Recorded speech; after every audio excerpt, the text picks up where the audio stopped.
Life is full of responsibilities, many to most of them connected to people, and none of that can be ignored. If we step away, then those things often don't get done. With so much to do and so little time to do it, why does it matter that we take time for ourselves? It's really quite simple. Without time for our own self-care, habits, interests, and hobbies, we lose not only those things, but the self attached to them. Here are some signs that may help you realize that you do, in fact, need time for yourself.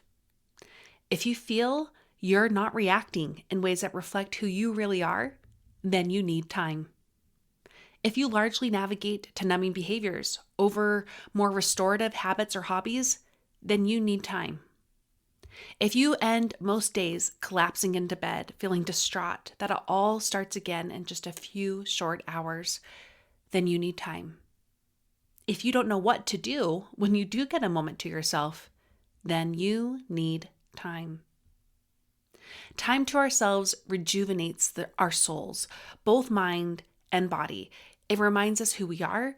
It provides an essential form of rest from our labors, and it's energizing so we have more to give from. The bad news is that this time doesn't just happen. We have to make it.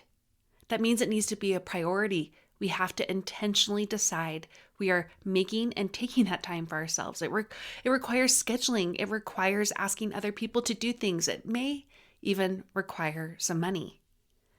But the best news is that this time is more about quality over quantity and consistency over intensity. That may seem like those two compete, but let me explain really quick. To take time for yourself, it actually doesn't have to take much time. It matters more that it's intentionally done.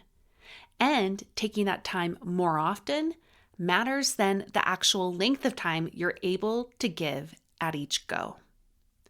In other words, your goal is to create small wins, frequent moments to and for yourself.